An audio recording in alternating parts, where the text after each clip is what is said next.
When World War II ended in August 1945, Japan was a defeated empire. Entire cities were in ruins.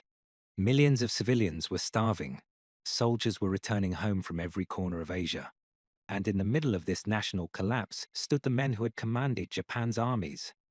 These generals had shaped the course of the war. They had overseen campaigns across China, Southeast Asia, and the Pacific. They had made decisions that affected the lives of millions. Some believed in Japan's militarist ideology without question. Others had doubts but felt bound by loyalty and duty. And some had opposed the war long before it began, but were unable to change its direction. When the war ended, their world disappeared overnight. They were no longer leaders. Their authority vanished. Their future was uncertain. Many wondered whether they would be prosecuted. Others feared retribution from their own people. Some hoped for a quiet retirement.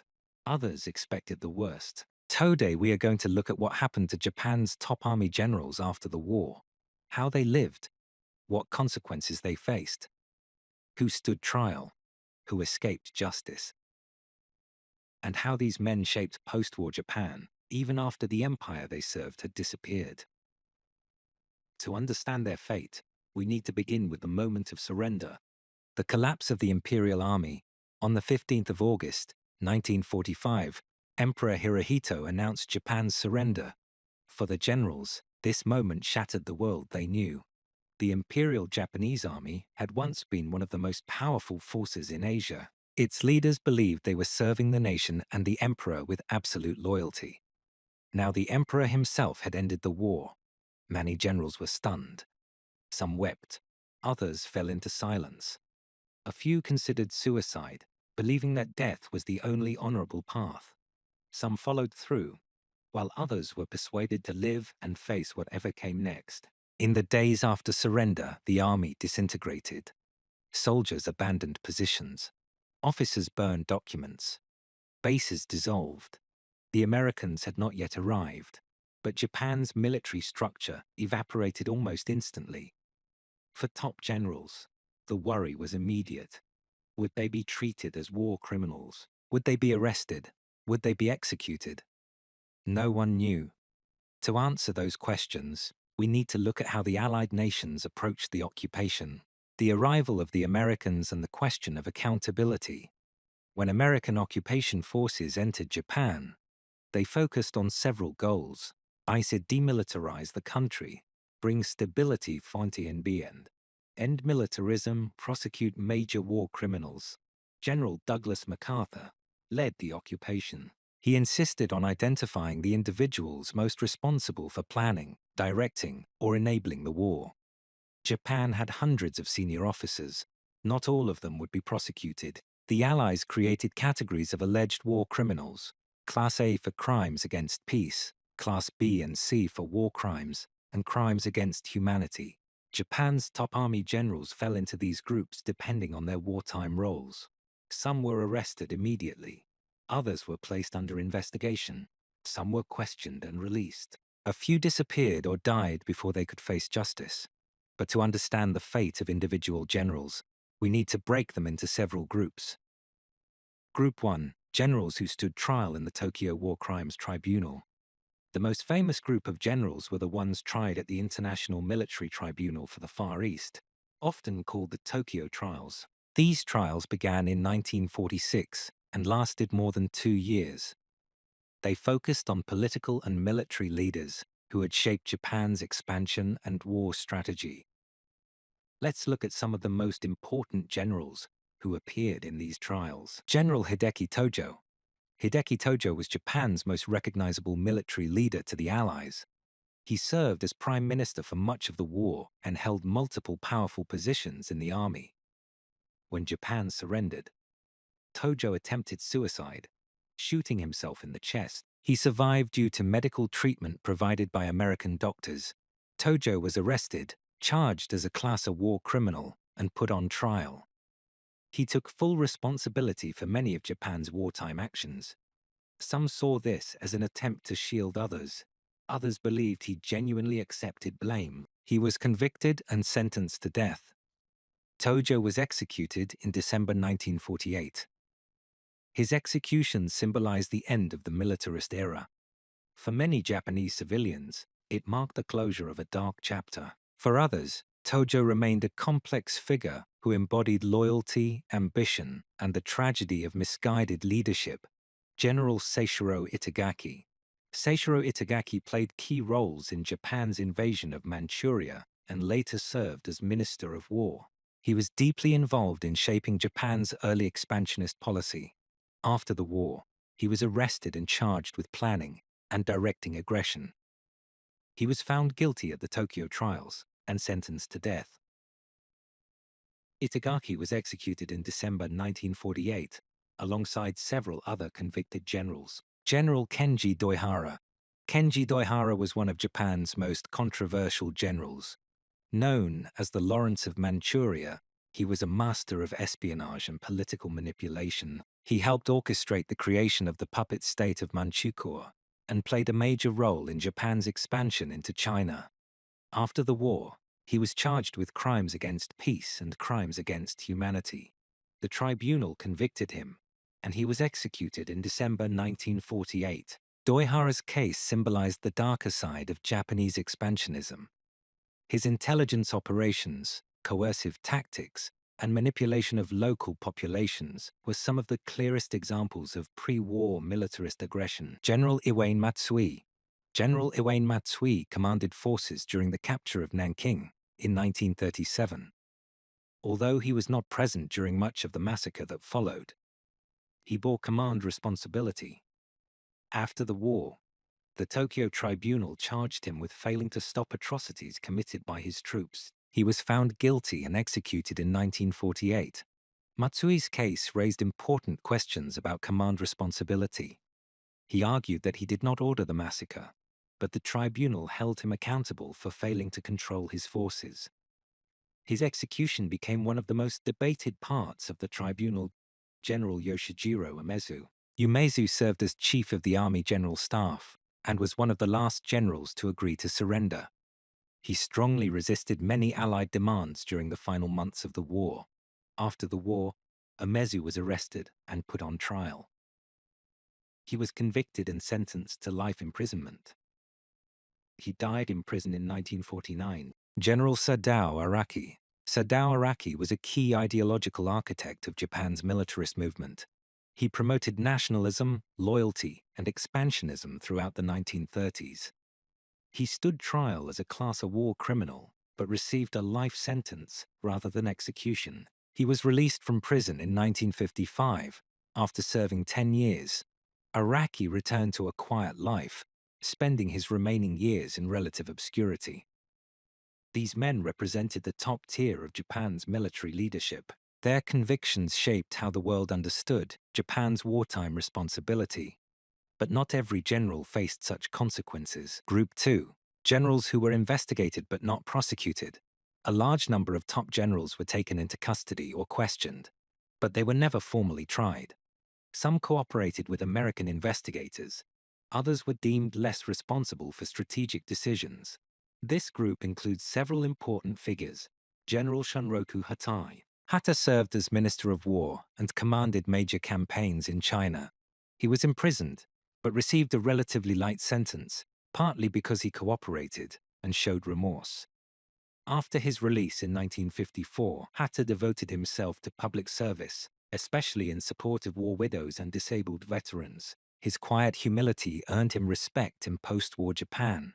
He died in 1962. General Haitaro Kimura.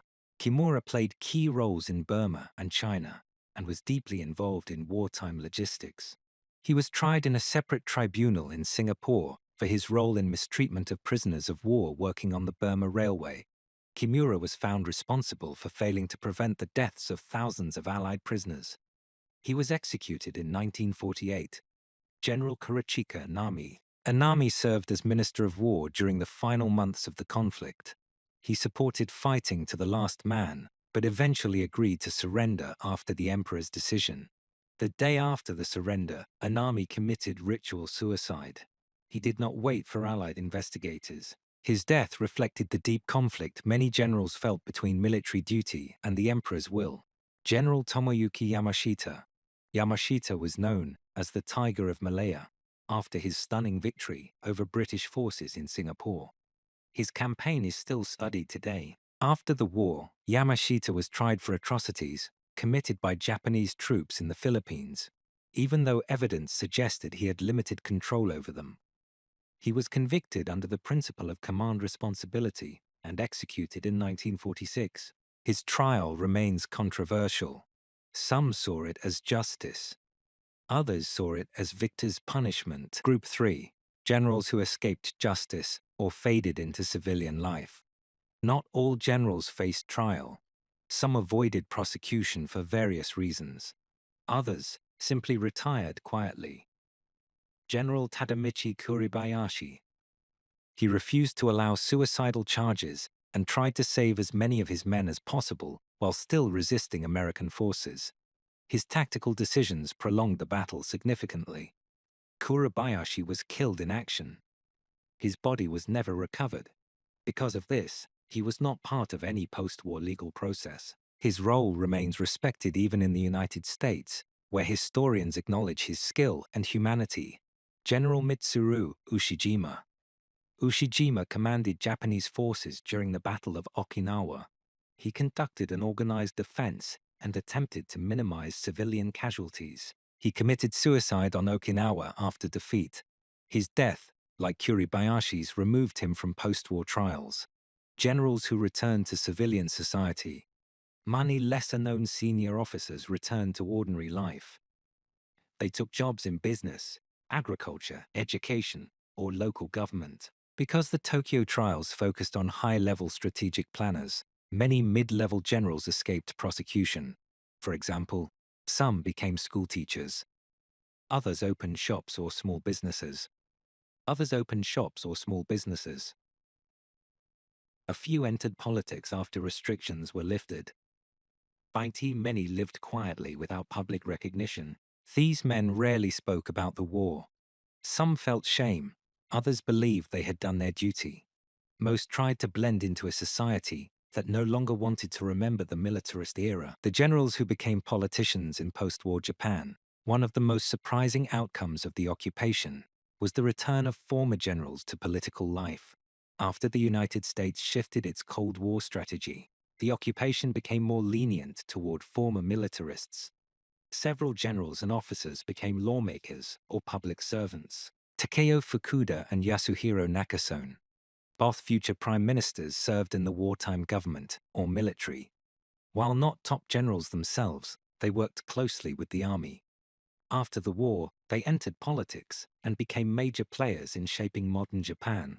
This trend reflected a broader reality. Japan needed stability and experienced administrators, even those with wartime backgrounds, sometimes filled that need. How Japanese society treated former generals. The public reaction to former generals varied widely.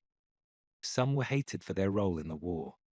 Families who lost loved ones blamed them. Civilians who experienced starvation or bombing saw the generals as responsible for their suffering. Others were respected as loyal servants of the emperor. Many Japanese civilians believed that the military leadership had been misguided, but patriotic. The general attitude was complex. Some generals were seen as honorable. Some were seen as villains. The past faded quickly, figures caught in a doomed system. By the 1950s, Japan was focused on rebuilding, not rehashing blame. People wanted stability and economic growth. The past faded quickly. The American perspective on former generals. The early occupation was harsh toward former militarists. But once the Cold War began, American priorities shifted. A strong, stable Japan became strategically important. This led to very lighter sentences for some imprisoned generals, early releases Friedrich, reduced restrictions on former officers entering politics via operation between US intelligence and former military leaders. By the mid-1950s, many Americans viewed former Japanese generals not as enemies, but as potential partners in containing communism. This shift had major effects on post-war Japanese society. The long-term legacy of Japan's generals. The legacy of Japan's wartime generals is complicated. Their decisions shaped history in profound ways. They led campaigns that expanded Japan's empire. They directed battles that cost millions of lives. They served an ideology that justified war, conquest, and sacrifice. But they were not a monolithic group. Some generals resisted militarism. Some opposed the war. Some tried to prevent atrocities. Others promoted aggression and brutal policies. Their fates reflected this diversity. Some were executed. Some went to prison. Some went to prison. Some committed suicide. Some returned to quiet lives. Some shaped post-war politics. The end of the war did not erase their impact. Many of Japan's post-war institutions were influenced indirectly by former officers who transitioned into civilian roles. At the same time, Japan rebuilt its identity around peace, democracy, and economic growth. The militarist past became something many wanted to forget, but the story of these generals does not end with their deaths. How their legacy is viewed today. Modern Japan looks back at its wartime military leaders through a historical lens rather than political loyalty.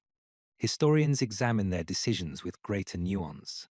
They study their writings, diaries, and correspondence. They differentiate between officers who blindly followed ideology and those who struggled against it. Public sentiment is mixed, but generally subdued. Most Japanese people do not admire their generals, but neither do they dwell on them. The focus is on peace, responsibility, and learning from history. The legacy of these generals remains a reminder of the consequences of unchecked militarism. It highlights how institutions shape individual choices. It shows how powerful people can be swept into destructive systems. And it also shows how a nation can rebuild after total defeat, even when its former leaders played a role in its downfall.